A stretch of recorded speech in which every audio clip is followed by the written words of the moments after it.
오늘 말씀 보기 전에 저희 교육자들 하나님 앞에 찬양으로 영광 돌리겠습니다.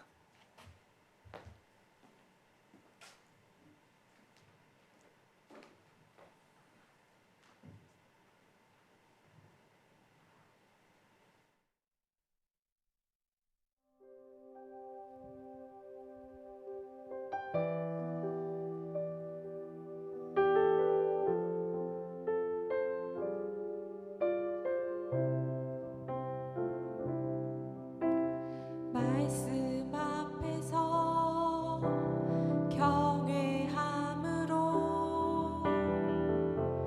주께 홀로 섭니다.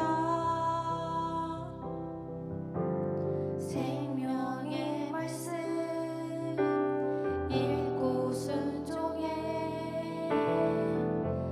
주를 예배합니다. 말씀 앞에서 경외함으로 주께 홀로 섭니다. 생명의 말씀 읽고 순종해 주를 예배합니다. 기록된 말씀 힘이 있어서 진리로 우리 거룩해 하며 거룩한 말씀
하나님의 말씀을 맡은 교육자로서 주의 몸된 교회를 떨리는 마음으로 주님이 주시는 마음으로 잘 섬기겠다는 각오를 가지고 하나님 앞에 영광 올려드렸습니다. 우리 교육자 한 사람 한 사람 다들 살펴보면 하나님께서 지금 어루만지고 계시고 훈련시키고 계시고 은혜 베풀어 주시고 인도해 주고 계십니다. 위에서 많이 기도해 주셔서 하나님의 마음을 시원케 해드리는 사역자가 되고, 또한 하나님께서 하나님의 말씀을 전할 수 있는 마이크 그리고 스피커 시원케 해드리는 그런 주님의 도구 되기 위해서 기도해 주시기를 바랍니다. 오늘 주신 말씀은 사무엘상 17장 33절에서 40절까지의 말씀입니다.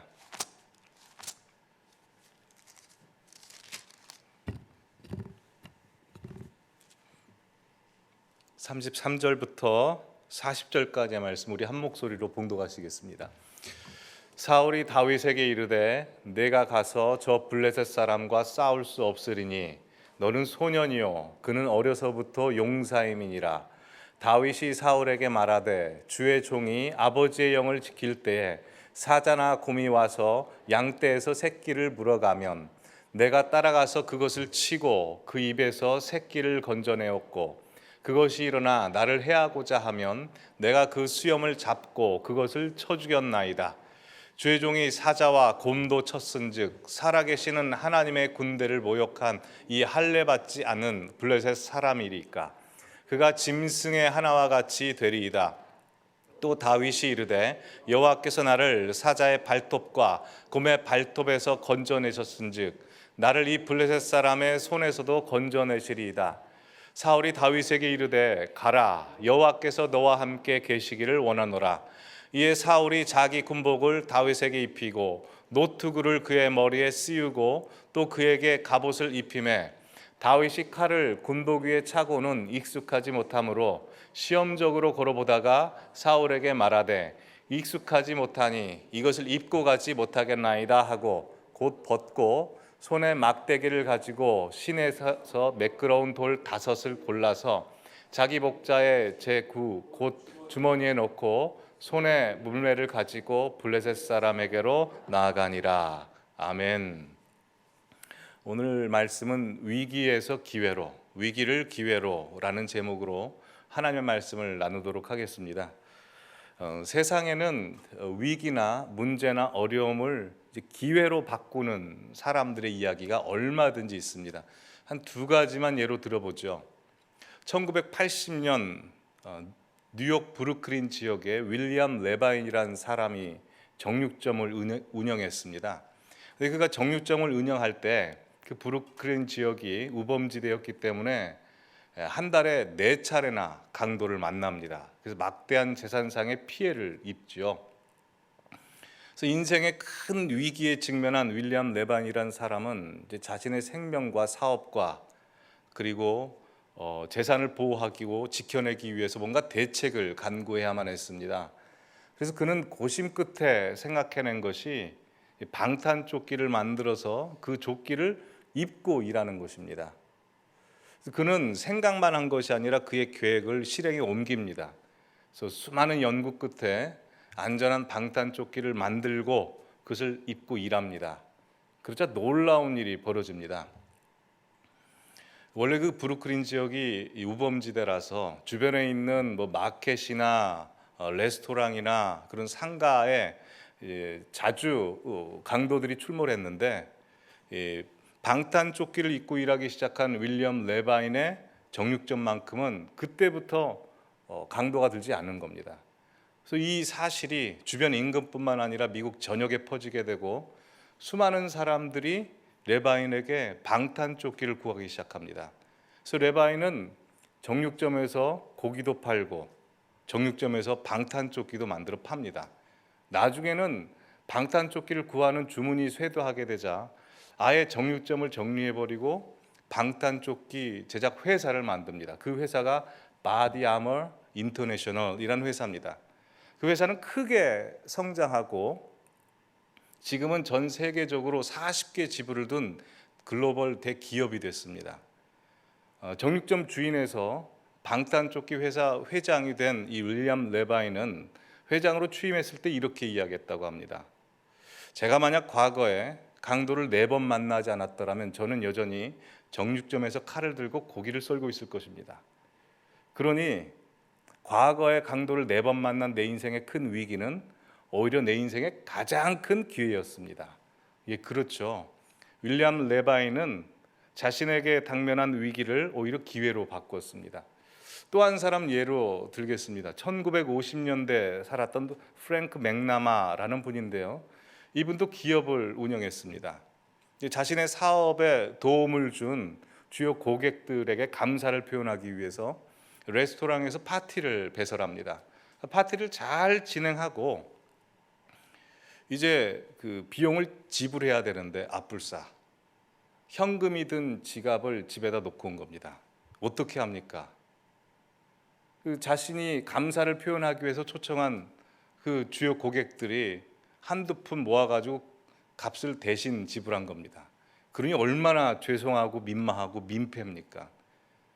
그래서 프랭크 맥나마는 행사가 끝나고 곧바로 자신의 친구 변호사 사무실에 들러서 이 사정을 이야기하고 현금 없이도 음식값을 지불할 수 있는 방법이 무엇인지를 고심하게 됩니다. 2시간 동안 생각해서 만들어낸 게 뭐냐면 다이너스 카드, 신용카드였습니다.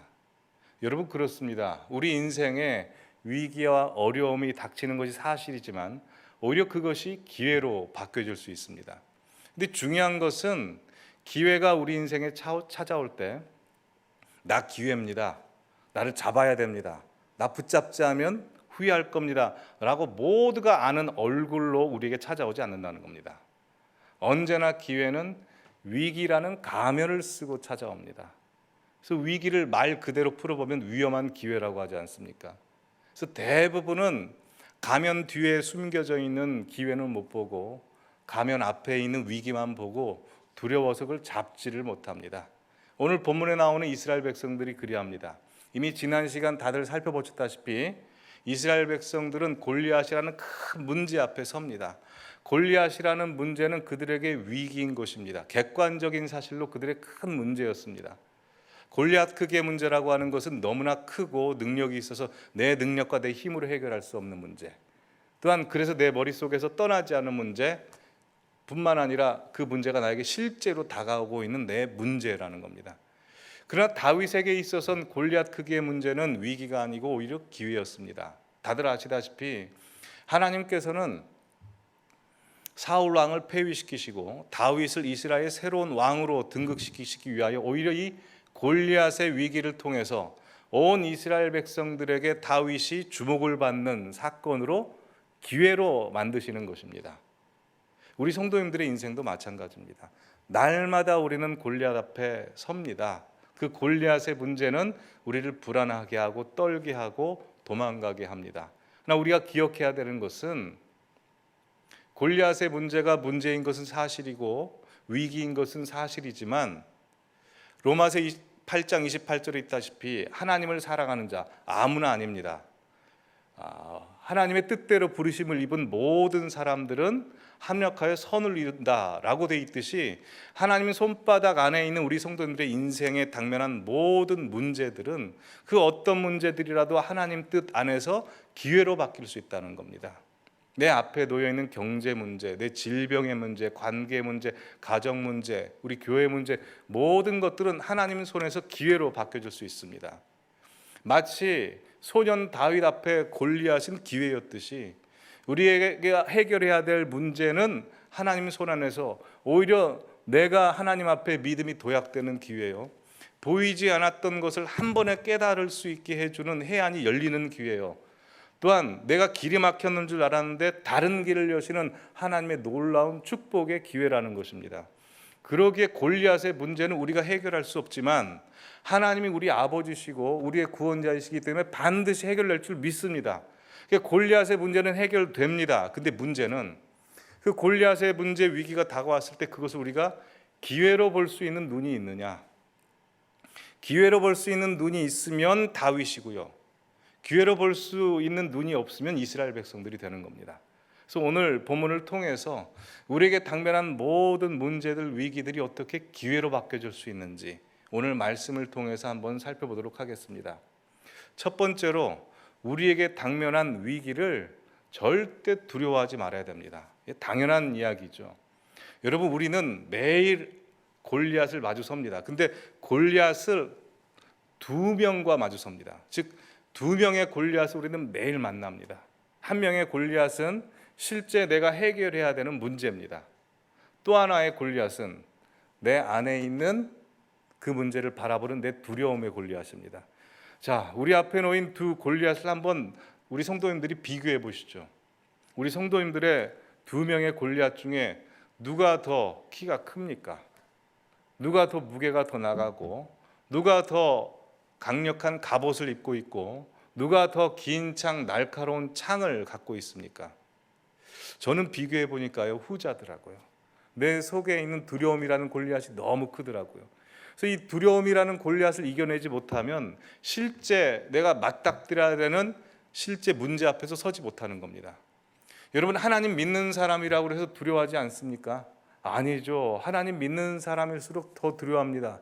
오늘 본문에 나오는 이스라엘 백성들도 골리앗을 보자마자 두려워해서 바위 틈에 숨고 회피하고 도망갔습니다. 그러나 다윗은 두려워하지 않았습니다. 그럼 똑같이 하나님을 믿는 사람들인데 왜 다윗은 두려워하지 않았고 이스라엘 백성들은 두려워했을까요? 그 다윗은 하나님을 믿을 뿐만 아니라 하나님을 의지해 버렸기 때문이고, 이스라엘 백성들은 하나님을 믿기만 했고 의지하지 않았기 때문입니다. 여러분, 우리가 믿는 것과 믿는 대상을 의지하는 것은 완전히 다른 차원입니다.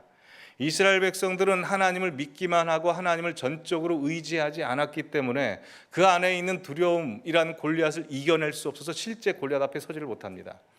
하지만 다윗은 하나님을 믿을 뿐만 아니라 완전히 자신의 몸을 던져 의지해 버렸기 때문에 자신 안에 있는 골리앗의 문제가 해결되자 실제 골리앗은 아무 문제가 되지 않은 것입니다. 그러기에 우리 성도님들께서 하나님 믿으셨으면 이왕 믿는 김에 의지까지 해버리시기 바랍니다. 믿고 의지하지 않아서 이게 믿는 건지 안 믿는 건지 같기도 하고 안 같기도 하고 그러면 되겠습니까? 아예 의지해버리시기 바랍니다.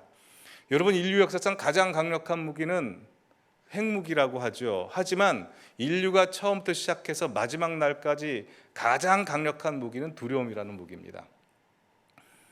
유럽 3분의 1의 인구를 앗아간 흑사병에 관한 우화가 있습니다. 어떤 순례객이 순례를 하다가 흑사병을 만납니다. 흑사병에 물어봅니다. 어디 갑니까? 라고 하자 흑사병이 말하기를 바그다드 갑니다. 바그다드 왜 갑니까? 내가 지금 5천 명을 죽이러 갑니다. 그리고 헤어졌습니다. 나중에 바그다드에서 온 한 사람을 만나서 순례객이 이야기를 해보니까 바그다드에서 3만 명이 죽었다는 겁니다.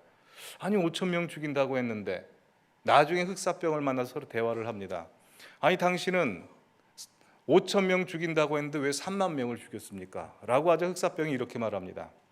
제가 3만 명 죽이러 간 게 아니고 5천 명 죽이러 갔습니다.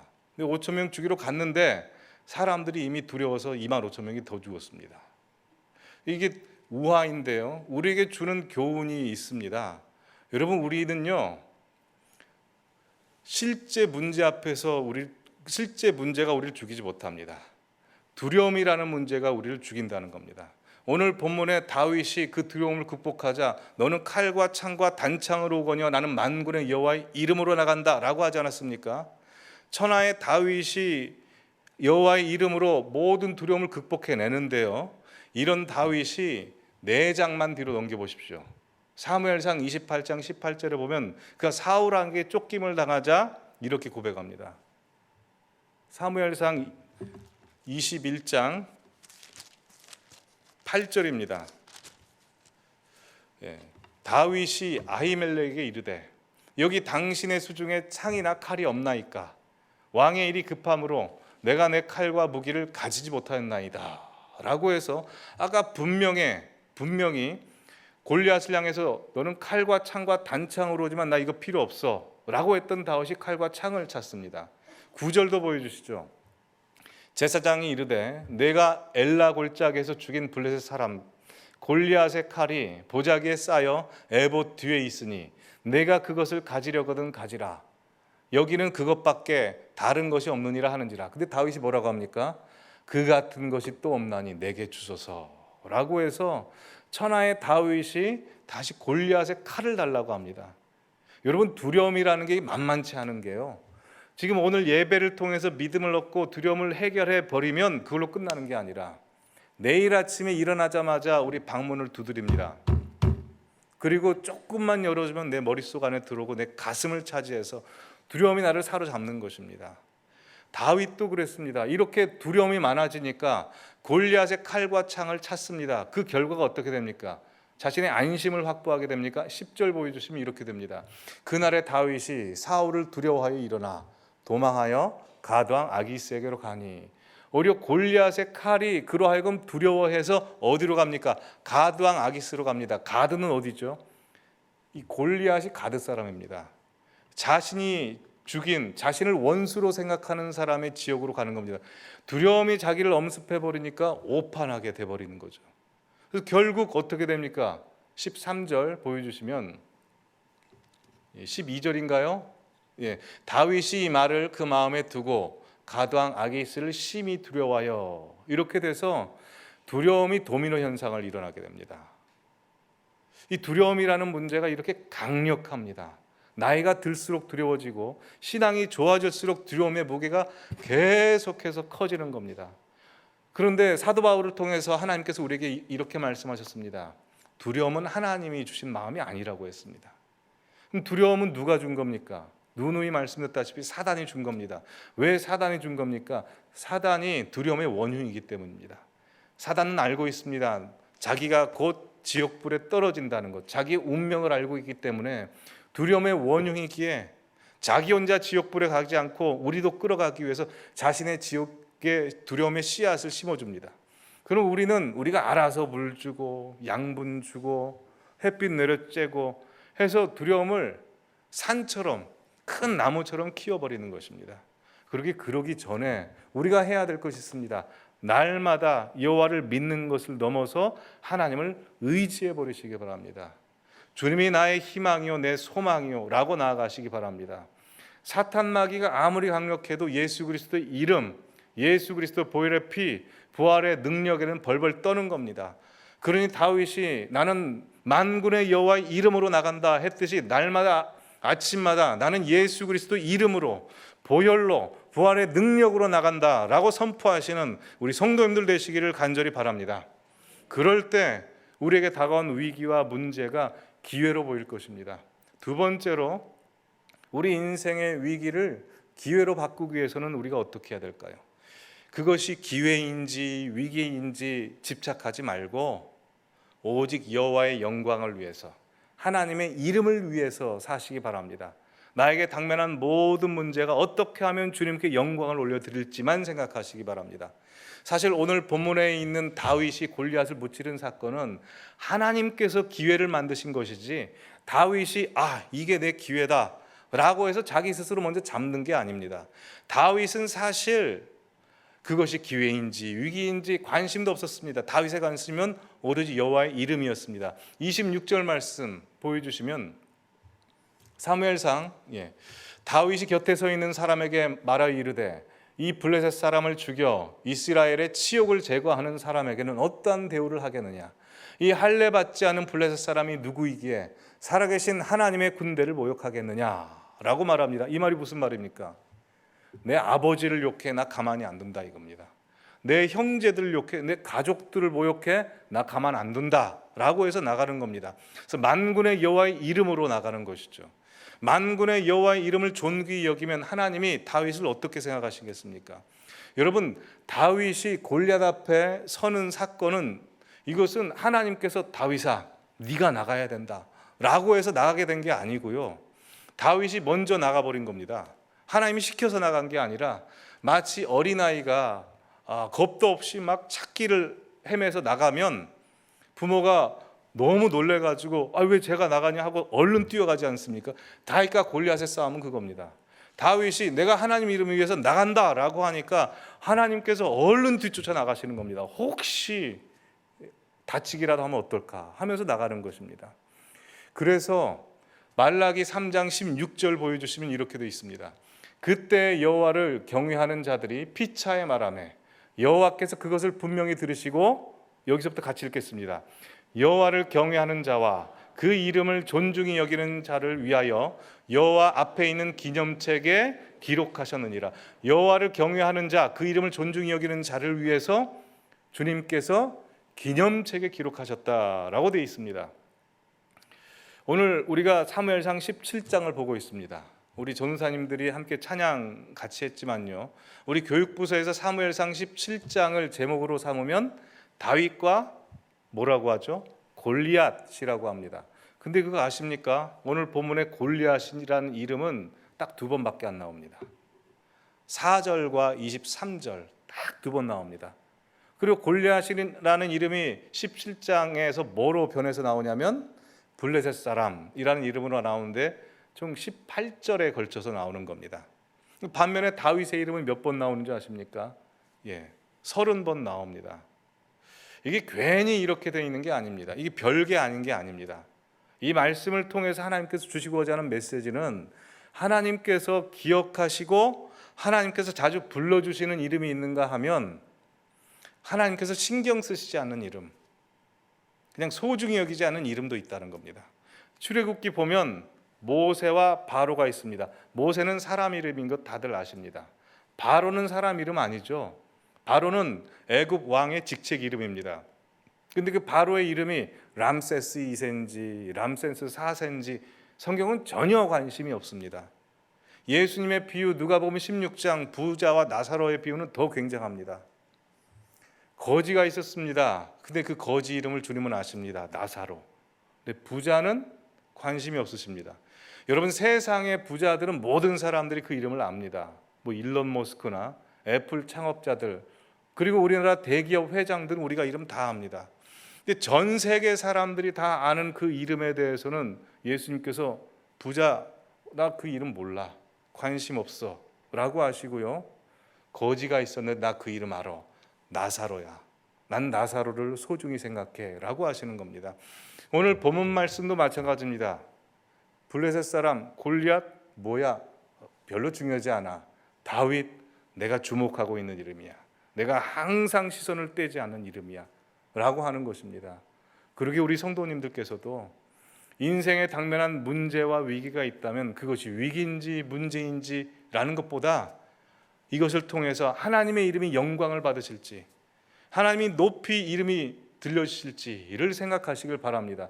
그러면 하나님께서 우리 성도님들의 이름을 높이실 뿐만 아니라 우리 자녀들도 높이시고 우리 가정도 높이시기를 바랍니다. 그러기에 우리의 인생의 목적은 오직 여호와의 이름, 이곳에 주님의 이름만 있고 주님만 높임을 받으소서라고 고백하시는 저와 우리 성도님들이 되시기를 바랍니다.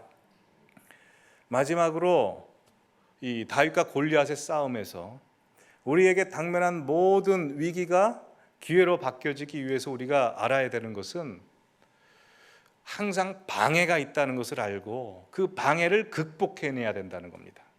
오늘 본문의 다윗은 3가지 방해를 당합니다. 첫 번째 방해는 형 엘리압의 방해입니다. 28절 보여주시죠. 큰형 엘리압이 다윗이 사람들에게 하는 말을 들은지라 그가 다윗에게 노를 바라 말하 이르되 내가 어찌하여 이리로 내려왔느냐, 들에 있는 양들을 누구에게 맡겼느냐. 그리고 다윗을 도발합니다. 나는 네 교만과 내 마음의 완악함을 아노니 내가 전쟁을 구경하러 왔도다 라고 했습니다. 여러분, 다윗의 형제들이 다윗 포함해서 총 몇 명인지 아십니까? 사무엘상 7장 12절에서는 총 8명으로 되어 있습니다. 근데 역대기에 가보면 7명으로 되어 있습니다. 한 명은 아마 어렸을 때 죽은 것 아닌가라고 추측할 수 있죠. 자, 그 중에 첫째 형 엘리압, 둘째 형 아비나답, 셋째 형 삼마는 장성한 자가 돼서 사울을 쫓아 군대로 갑니다. 그게 그들의 출세길이었기 때문입니다. 그럼 그 몇 명이 남습니까? 이제 4명이 남죠. 다윗 포함해서 4명이 남았는데 양을 치는 사람은 유일하게 누구였냐면 다윗이었다는 겁니다. 그리고 다윗이 아버지로부터 심부름을 받고 도시락을 가지고 전쟁터로 나갈 때 양을 누군가에게 맡겨야 되지 않습니까? 20절 말씀 보면 나머지 형들한테 맡겨야 되는데 형들한테 맡기지 않고 양 지키는 자에게 맡겼다는 겁니다. 이것을 봤을 때 다윗은 굉장한 편애를 당한 겁니다. 그러지 않습니까? 근데 다윗도 자신의 형들처럼 사울을 쫓아가고 출세길을 향해서 갈 수 있었습니다. 왜냐하면 사무엘상 16장에 보시면 다들 아시다시피 사울이 악신이 듭니다. 그때 다윗이 수금을 타서 귀신을 내쫓습니다. 그리고 거기서 사울이 다윗에게 직책을 주는데 무기 드는 자, 항상 말하자면 이제 경호원, 청와대 경호원 경호처에서 일하게 한 겁니다. 근데 본문에 보시면 뭐라고 되어 있습니까? 12절에서 15절에 아까 보셨다시피 다윗은 사울에게로, 맨 마지막 부분에 다윗은 사울에게로 왕래하며 베들레헴에서 그의 아버지의 양을 칠 때라고 했어서 아예 완전히 사울의 궁전에서 살 수 있음에도 불구하고 그는 그렇게 하지 않고 양을 쳤다는 겁니다. 이중직을 한 겁니다. 왜 그랬을까요? 나중에 보면 그는 양을 칠 때 몇 마리 안 되는 양이거든요. 개역 한글로 보면 몇 마리 안 되는 양이라고 되어 있습니다. 그 몇 마리 안 되는 양을 다윗이 칠 때 그는 목숨을 걸고 구했거든요. 사자와 곰의 이빨에서 목숨을 걸고 구한 그 양들이 너무나 소중했기 때문에 그는 양도 치고 또 사울 왕의 무기 드는 자 역할까지 감당한 겁니다. 그러니 그는 기회를 잡으려고 출세하려고 생각했던 사람도 아닙니다. 근데 편애받고 자기 일에 그래도 충성을 다하는 아버지 심부름 때문에 형 엘리압의 도시락을 갖다 주러 간 다윗에게 형이 뭐라고 합니까? 너는 교만해, 너는 완악해, 내가 너를 잘 아는데 너 전쟁 구경하러 왔어 라고 말하면 우리 성도님들 같으면 어떻겠습니까? 혈기가 확 올라오지 않겠습니까? 다시 한번 얘기해봐. 뭐라고 얘기했어 형? 하고 멱살 잡고 싸우지 않겠습니까? 여러분, 우리도 하나님의 일을 할 때 항상 방해하는 것이 있는데요, 우리의 감정을 격동시키는 사건이나 사람들이 있을 수 있습니다. 누구라도 그럴 수 있습니다. 집안 사람도 그렇고요, 교우들도 될 수 있고 어떤 일도 될 수 있습니다. 억울한 일이 생겨서 나로 하여금 분노와 혈기가 나게 할 수 있습니다. 근데 만약에 다윗이 여기서 형 엘리압과 멱살 잡고 싸웠다라면 어떻게 됐을까요? 둘은 영창 가는 겁니다. 골리앗 앞에 다윗은 못 서는 겁니다. 그러기에 다윗이 골리앗 앞에 설 수 있었던 가장 그 중요한 비결은 형 엘리압과 안 싸웠기 때문입니다. 이게 아주 중요한 진리입니다. 형 엘리압과 싸우지 않았기 때문에 다윗이 골리앗 앞에 설 수 있었던 겁니다. 다윗은 형 엘리압을 향해서 어떻게 할까요? 30절 보여주시면 이렇게 되어 있습니다. 같이 읽어보시겠습니다. 시작. 돌아서서 다른 사람을 향하여 전과 같이 말하며 백성이 전과 같이 대답하니라. 이게 중요합니다. 다윗은 싸울 사람과 싸우지 말아야 될 사람을 구분했다는 겁니다.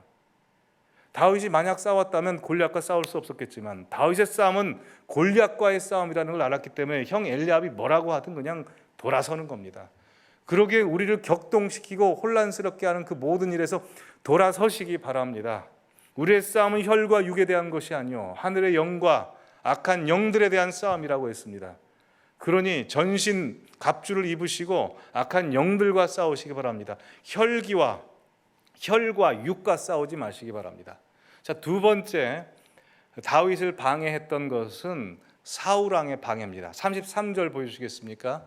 사울이 다윗에게 이르되 네가 가서 저 블레셋 사람과 싸울 수 없으리니 너는 소년이요 그는 어려서부터 용사임이라. 예. 두 번째 방해는 계속 우리를 디스커리지하게 하는 겁니다. 의기소침하게 하는 것. 항상 그런 마음이 우리에게 오죠. 너 안 돼. 너 일어날 수 없어. 네가 가진 문제 누구도 해결 못해.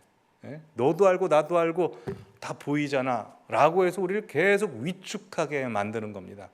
이것에 대해서 다윗이 어떻게 극복하고 이겨냅니까? 37절에 보면 이렇게 말합니다.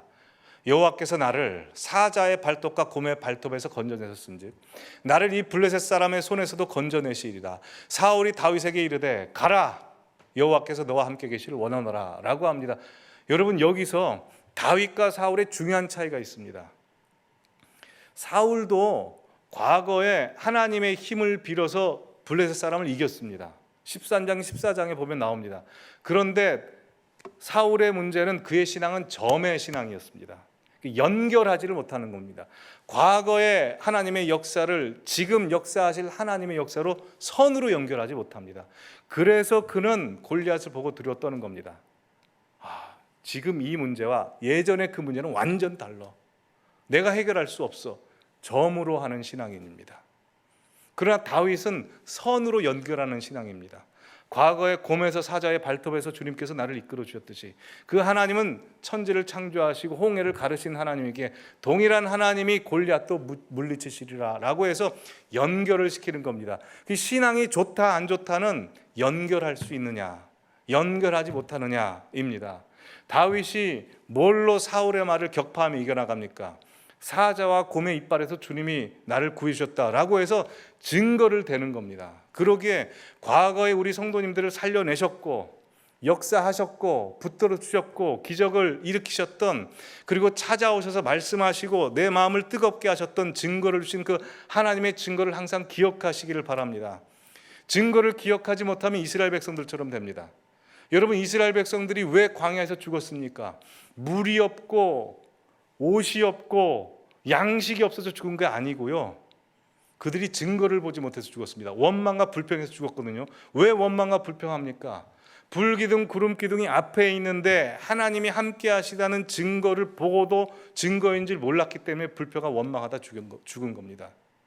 여러분 우리는 증거가 있습니다. 찬송가 542장 보면 이렇게 되어 있습니다. 구주 예수 의지함이 심히 기쁜 이를세. 왜요?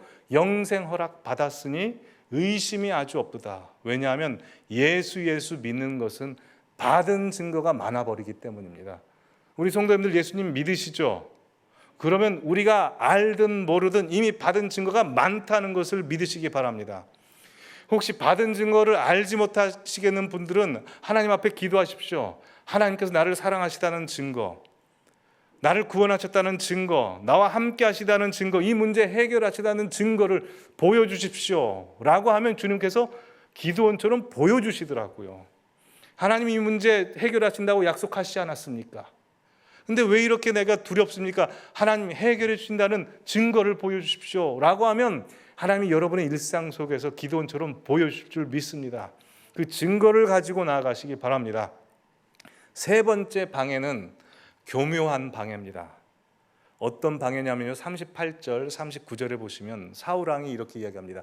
자기 군복을 다윗에게 입히고 노투구를 그의 머리에 씌우고 그에게 갑옷을 입히며 다윗이 칼을 군복 위에 차고 해서 사울이 갖고 있었던 것을 다 줍니다.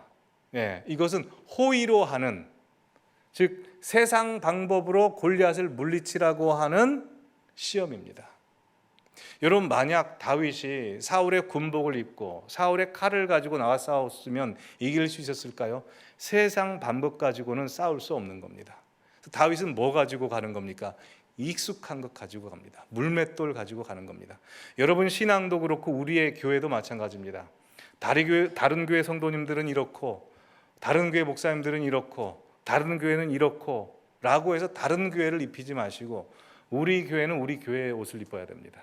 우리 교회는 무슨 옷을 입습니까? 말씀의 옷, 기도의 옷, 성령의 역사의 옷, 찬송의 옷을 입고 나아가시기 바랍니다. 다윗이 물맷돌 갖고 나갑니다. 물맷돌이 무엇이었을까요? 다윗의 실력이기도 합니다. 하나님을 위해서 그는 최선을 다해서 물맷돌 연습을 했습니다.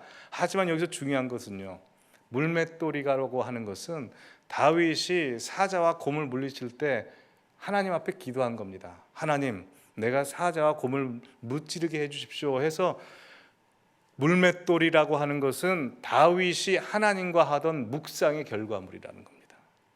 그게 쌓여서 골리앗을 이길 수 있게 하는 겁니다. 여러분, 우리의 물맷돌은 무엇입니까? 베드로전서 2장에 보면 베드로가 예수님으로부터 반석이라는 별칭을 받았기 때문에 성경에 나온 돌이란 돌은 다 거기서 설명을 합니다. 뭐 뜨인 돌, 모퉁이 돌, 건축자의 버린 돌, 머릿돌, 산돌, 그 돌이 다 누군지 아십니까? 말씀이신 예수 그리스도라고 하는 것입니다. 그러기에 우리는 골리앗 앞에 설 때 뭘 가지고 나갑니까? 예수 그리스도 가지고 나가는 겁니다. 계속해서 말씀이 축적돼야 됩니다. 다윗이 하루아침에 골리앗 무찌를 수 있는 게 아닙니다. 그는 날마다 여호와 함께 했기 때문에 그 결과가 골리앗을 이길 수 있게 되는 겁니다. 말씀을 맺겠습니다. 에베소 5장 16절에 보면 세월을 아끼라, 때가 악하니라 라고 되어 있습니다. 영어 성경으로 보면 이렇게 되어 있습니다. Making the most of every opportunity because the days are evil 이라고 되어 있습니다. 무슨 말입니까? 모든 것을 최고의 기회로 만들으라는 겁니다. 왜요? 그 다음 보여주시죠. 계속 Because the days are evil. 매일매일이 골리앗이기 때문에, 매일매일이 골리앗이라는 위기이기 때문에 골리앗은 주님 앞에서 기회로 바뀌어질 수 있다는 겁니다. 이번 설에 저희 어머니께서 저에게 이런 말씀을 하시더라고요. 종원아, 내가 교회에서 오랫동안 섬기고 오랫동안 말씀도 듣고 신앙생활 오래 하다 보니까 목사님이 말씀하시는 걸 들으면 이제 무슨 말씀인지 다 알겠더라. 근데 말씀도 뭔지 알고 교회도 뭔지 아는데 나이가 드는데 왜 그렇게 외로워지고 위축이 되는지 모르겠다. 아마 너희 교회 성도님들께서도 나이가 드신 분들은 위축이 되고 위로가 될 거다. 그러니 목사랍시고 뭘 가르치려고 하지 말고 위로가 되는 말씀을 좀 해라. 그리고 찬양을 불러도 젊은 목사님들이 나와서 새로운 찬양 은혜스럽게 해도 좋은 것 같은데 나 옛날 찬송이 좋더라. 그런 말씀을 하시더라고요. 아마 저희 어머니에게는 옛날 찬송이 물맷돌인 것 같습니다. 근데 이 비슷한 말씀을 신방에 가서 우리 성도님들부터 많이 들었습니다. 나이가 들어가면서 옛날에는 머리가 명석해서 할 말도 잘하고 일도 잘했는데 기억력도 감퇴되고 힘도 떨어지고 몸에 문제가 생기면서 자꾸 위축이 되고 외로워지신다는 겁니다. 우리 성도님도 그러십니까? 아까 말씀드렸다시피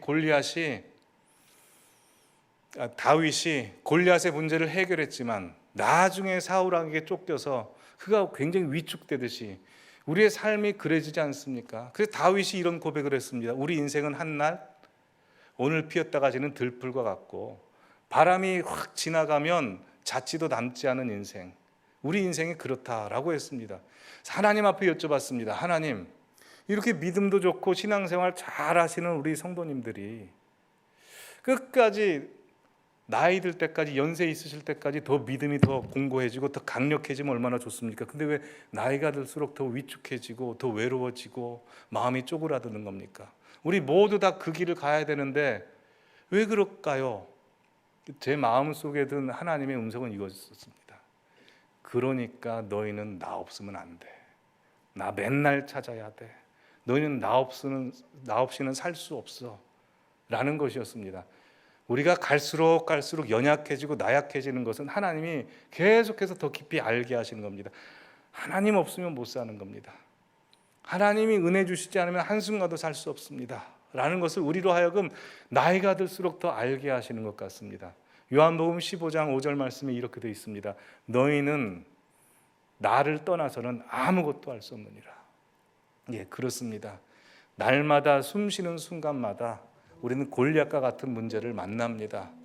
그 모든 문제 앞에서 우리가 나아갈 수 있는 것은 내 연약한 힘, 내 능력 가지고는 집니다. 그러나 하나님의 능력과 하나님의 열심이 우리 매일의 삶 속에 기회로 삼으신다면 주님께서 그 골리앗 매일매일 이기게 하실 줄 믿습니다. 어떤 신학자가 이렇게 얘기했습니다. 다윗이 물맷돌 던질 때 하나님께서 그것을 중간에 가로채서 골리앗의 머리 이마박에 박아버렸다는 겁니다. 하나님께서 그렇게 역사하실 겁니다. 날마다 숨쉬는 순간마다 만나는 그 골리앗 앞에 우리가 담대히 서기를 바랍니다. 우리 함께 찬송하시겠습니다. 날마다 숨쉬는 순간마다 내 앞에 어려운 일 보내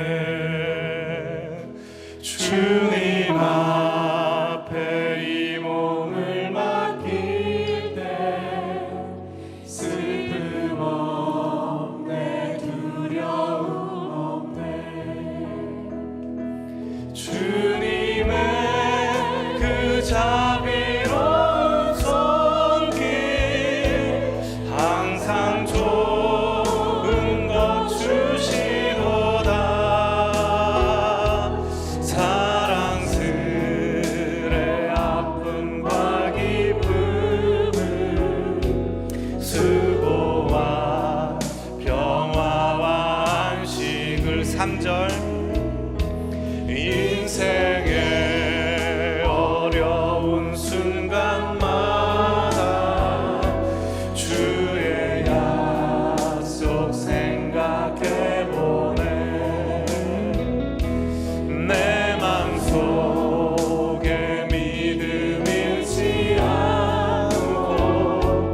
바라보며 주님의 도우심 바라보며 모든 어려움 이기도다.